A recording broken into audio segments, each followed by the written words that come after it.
Existe um erro muito comum entre empresários e profissionais liberais. Eles passam a vida inteira construindo patrimônio, empreendendo, investindo, correndo risco, se sacrificando, às vezes com horas e horas de lazer, para fazer crescer o patrimônio de uma família. Mas deixam a sucessão para ser resolvida depois da partida. E isso pode custar muito caro para a família, para aqueles que você ama, para aqueles que você deixará aqui. Então, é sobre esse tema que nós falaremos hoje. Para quem não me conhece, eu sou Célio Antônio Schlachta, advogado em Manaus, e eu faço parte do time Holding Brasil e trabalho com estruturação patrimonial dos negócios da família. Então, hoje nós temos um tema para tratar. Antes, porém, eu quero convidar você a se inscrever no meu canal, ajudar a divulgar esse assunto, porque toda semana a gente traz uma provocação aqui, e hoje nós vamos ter a seguinte provocação. Imagine um pai de família que construiu durante a sua vida 3 imóveis, constituiu uma empresa e tem algumas boas e valiosas aplicações. Ele sempre pensou no seguinte: depois os meus filhos resolvem essa questão.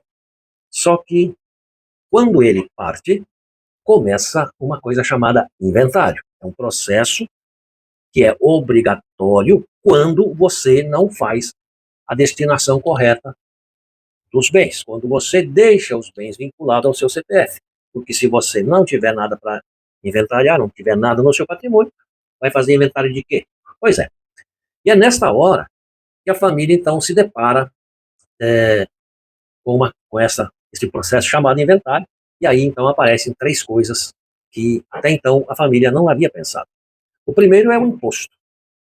Aliás, são os impostos, né? Porque não é apenas um imposto, pode surgir outros impostos, né?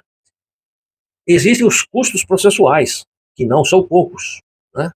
Você precisa, antes de tudo, para você fazer o inventário, pagar as custas processuais, seja no processo judicial, seja no extrajudicial. E aí surgem os conflitos. Se houver conflito, então é obrigatório o caminho, a via crucis do sistema judicial, né? Então a sua família vai ter que, às vezes, esperar 4, 5, 10 anos ou mais, porque você sabe que nós temos o judiciário, o segundo judiciário mais caro do mundo, e que deveria ser pelo menos o segundo melhor do mundo, mas é o que nós temos aqui, que todo mundo conhece como é moroso o judiciário brasileiro. Isso não sou eu que estou dizendo. As provas, as provas disso tudo estão, inclusive, no relatório do próprio CNJ, né? Processos que andam, andam parados, né? Estão parados há muitos e muitos anos, por puro capricho da burocracia, né? É um problema que nós temos que enfrentar, e é isso que nós temos. Então, a organização tributária, melhor dizendo, a organização da nossa estrutura patrimonial, ela também evita que você tenha que se submeter ao processo judicial, né? Então, além disso tudo, nós temos os custos. E o custo real não é somente o ITCMD, aquele imposto causa-morte. Existem custos como advogado, né, os honorários de advogado, perícias, tem taxas judiciais, tem taxas cartorárias, certidões e uma série de despesas que você, às vezes, nem faz ideia. E muitas vezes a família precisa vender patrimônio ou parte do patrimônio que é para pagar as custas desse processo. E quando isso acontece, então surge o ganho de capital. Quando há ganho de capital, tem o imposto de renda. É outro tributo que incide aqui também no inventário. E a alíquota deste tributo é no mínimo de 15%, podendo chegar até 25% do valor do ganho de capital. Não é pouca coisa.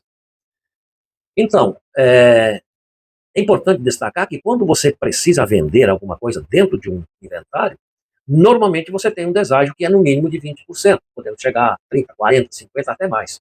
Mas normalmente é acima de 20%. Ninguém compra um bem dentro de um inventário, um bem arrolado no inventário, pagando o preço do mercado. Porque você compra um produto, compra um bem, e você sequer sabe que vai dele usufruir. Então é de certa forma, um risco para quem compra, né? Se não for bem feito, com garantias reais, né, de que aquele bem realmente vai ser destinado ao comprador, o que é muito difícil. Pode ser que sim, pode ser que não, porque se houver dívidas a pagar, primeiramente as dívidas devem ser pagas, né?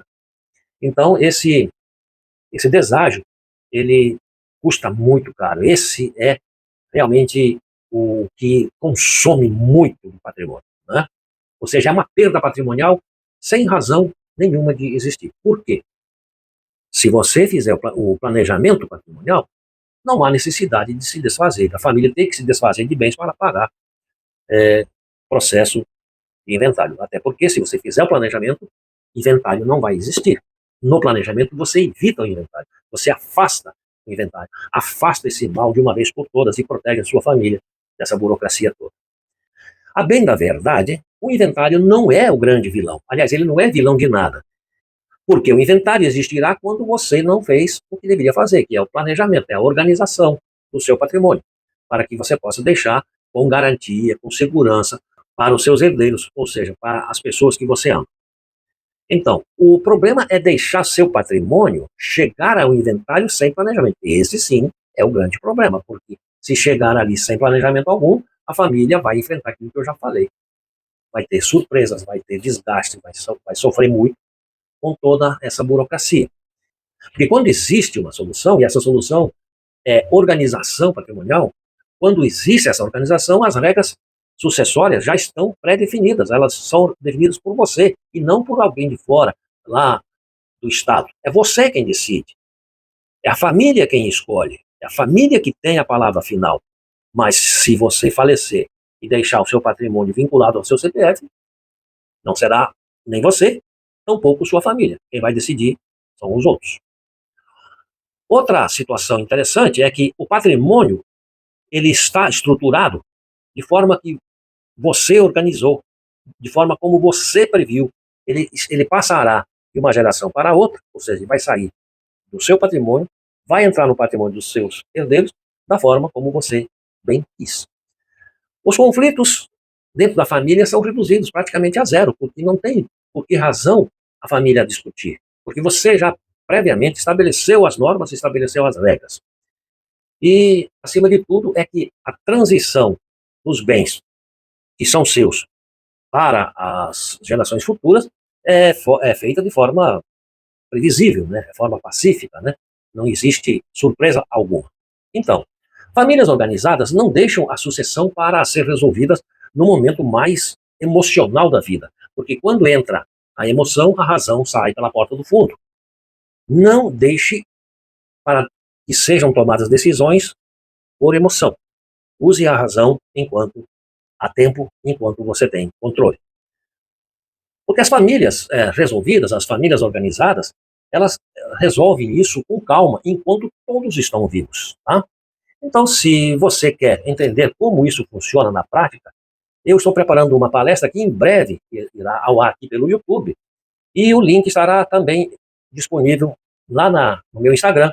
Você pode me seguir lá, você pode também, e deve se inscrever aqui, porque você se inscrevendo, você me ajuda a divulgar esses assuntos.